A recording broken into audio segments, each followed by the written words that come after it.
policy is important. Laws are important. Budgets are important.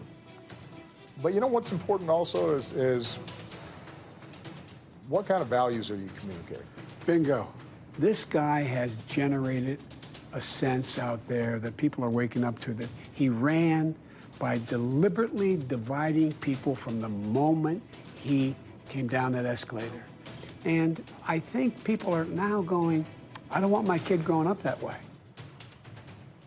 Barack Obama, Joe Biden producing something of a talk show as they figure out new ways to campaign during the COVID crisis. 100 days to go. Let's talk about the election with our roundtable. Chris Christie joins us this morning, along with Rahm Emanuel, Yvette Simpson, the CEO of Democracy for America, and Republican strategist Sarah Fagan.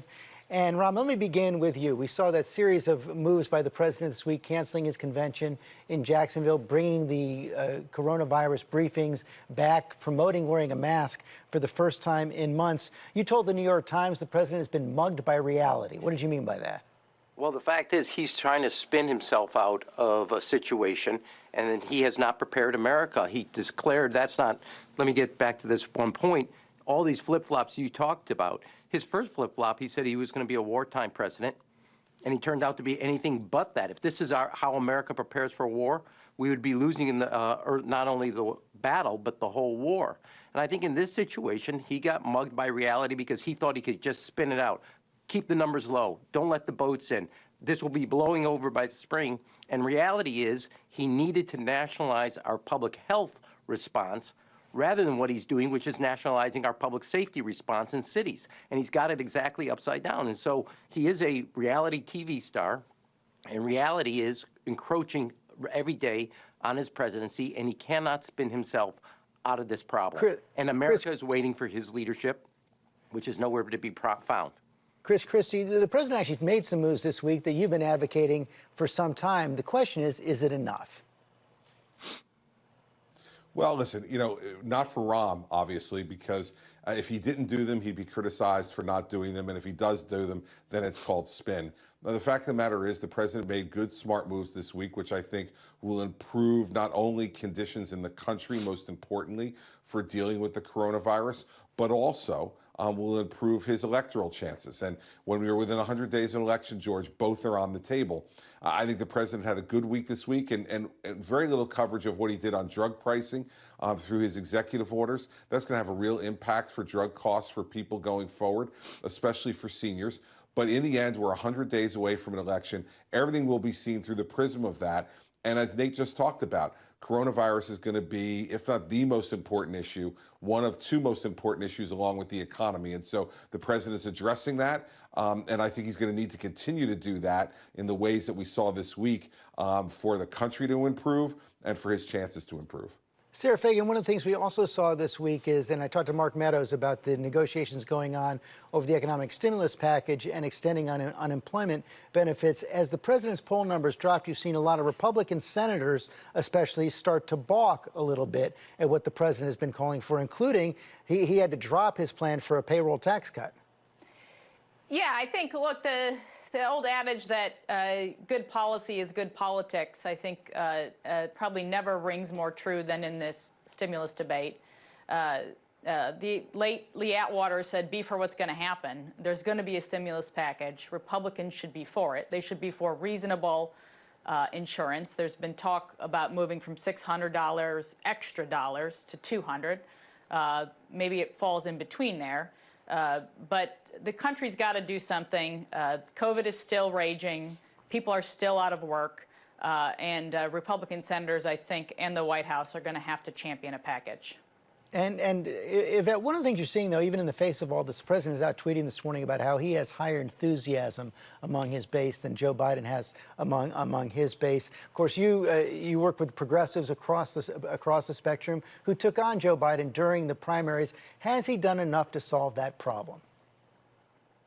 You know, I think at this stage of the game, we really need to be talking not about polling, but about planning. And so when you're 100 days out, Talk to me about how many voters you've engaged. Talk to me about how many voters you've talked to about their plan to vote in the midst of COVID. Talk to me about the number of people who are talking to their church members, talking to their neighbors, talking to their family members about voting and making sure every single one of those people are voting. And so, yes, I think there's some optimism around polling, but we know what that looks like. We've seen that happen in 2016. It did not pan out ultimately on Election Day, and we didn't have a pandemic, which, you know, Sarah was talking about rent. We need to talk about how we might have displacement as a result of people not being able to pay their rent and being evicted. That all affects your registration and your ability to vote if we vote by mail. So these are all things that I would love for the Biden campaign, and certainly to team up with progressives to make sure that we do the grassroots work to make sure that every single Democratic voter, including progressives, including voters who don't traditionally vote, have the tools to vote, despite the fact that I do think that they don't see necessarily their issues presented in this particular candidate. And Chris Christie, one of the things we're also seeing from the president, he's tweeted on this morning as well, continuing this law and order theme. Saw the riots in Portland and Seattle overnight, federal agents being sent to other cities as well. Can that work for an incumbent president? Well, first of all, George, the answer to your question to Yvette was no. Everything she said says no. And here's the problem for the Biden campaign right there. If progressives don't feel enthusiastic, I can tell you that the Trump base does feel enthusiastic. And on the law and order issue, I would also say this, that, you know, Americans understand and understood the rightful, peaceful protests that were going on throughout the country in the aftermath of George Floyd's murder. And you see it happening peacefully all across the country. Baseball started this week. You saw baseball players across the nation kneeling prior to the national anthem and showing other symbols in terms of signs on the field, patches on their uniforms, to remind people about how important this issue is to be dealt with in this country and dealt with effectively. But most Americans, George, do not believe that the riots that are happening in Portland and Seattle and in other places across the country that are causing destruction and injury and in some cases death are acceptable. And the president is right to address these issues. And if the mayors in those towns are too politically timid to address people who are defacing and destroying their cities, then the president of the United States has to deal with it.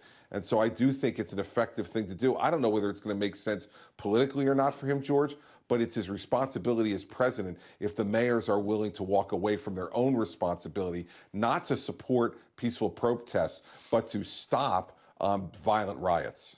Rahm Emanuel, hold on, let me go to Rahm because he was a mayor of one of those cities where the president is sending agents. Well, first of all, I'll answer that, and then I want to go back to one political point, George. One is you have to be very clear.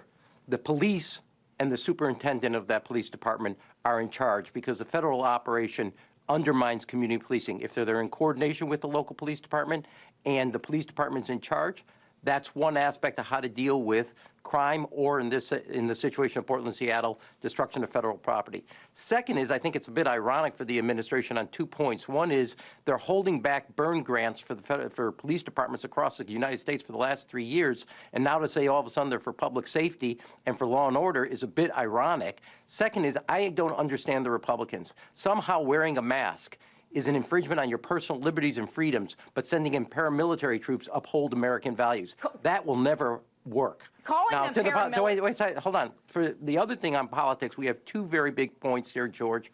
One is the president says he has enthusiasm. Joe Biden has the biggest coalition that has ever been put together in recent memory for a Democrat. Second is the popular vote is no longer in doubt. Biden's going to win the popular vote. Trump has no chance at that. The question is the electoral vote. And if you look at the states where that is, Biden is also building a very broad metropolitan majority between the suburban and urban efforts. And what he's trying to do out west is break up that suburban-urban coalition and try to lure suburban voters away. And it's not working because his reaction is actually pushing suburban voters into the Democratic column. I think calling them paramilitary is sort of insulting, Rahm. I mean, these are federal agents. I'll show you the pictures, Sarah. They're federal agents protecting a courthouse that the rioters are trying to burn, in some cases with federal officials inside. Look, make no mistake about it. These mayors on the West Coast have abdicated their leadership.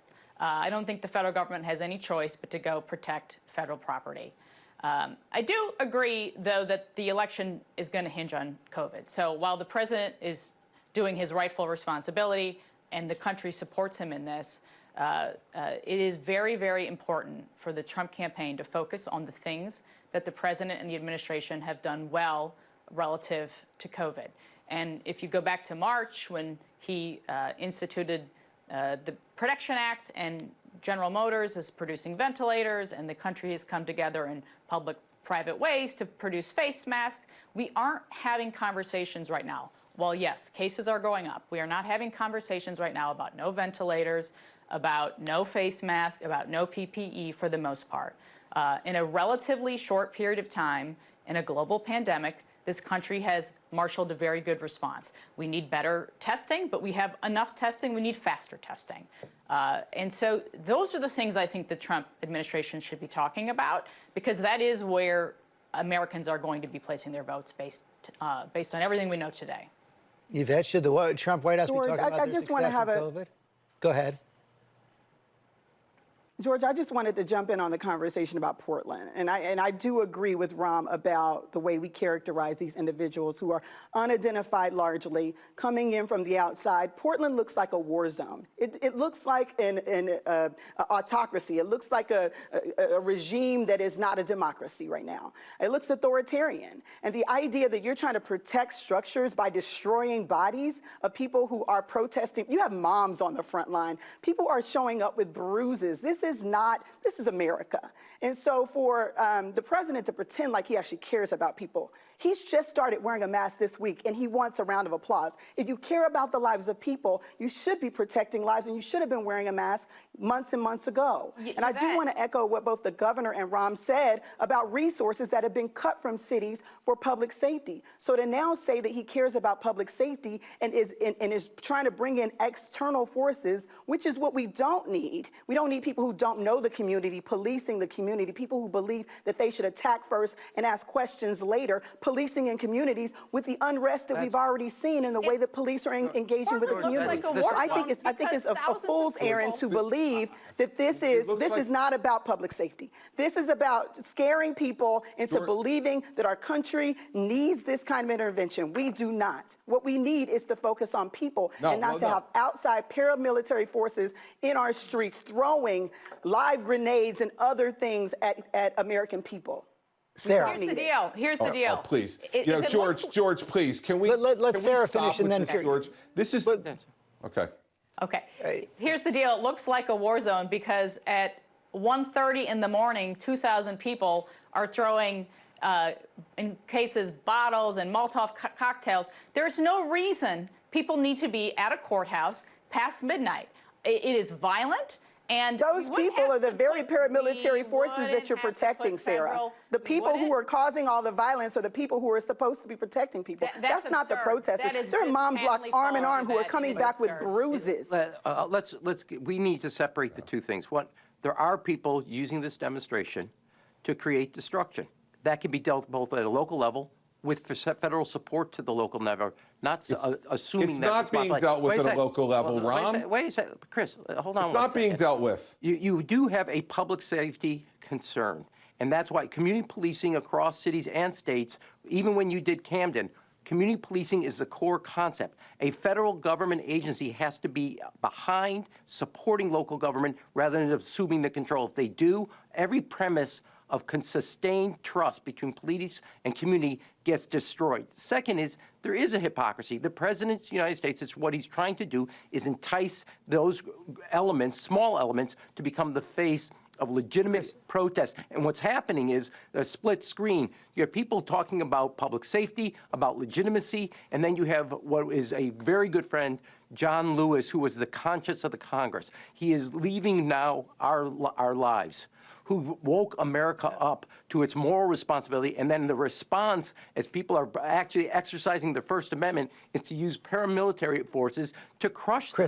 This should wake everybody up. Listen, it is insulting, George. It's insulting to say that what's going on in Portland and Seattle is what America's supposed to look like. It's further insulting to compare the peaceful protesters that were locking arms with police in Camden to protest rightfully police brutality with the people who are throwing Molotov cocktails and destroying property in Portland and Seattle. And I agree with Ram. If the local police would step up and do the job and control the destruction and the violence, then there would be no need for federal agents to come in. But when they show they can't, that shows that community There is no need for them to come in. You don't see that happening. You don't see that happening in Camden.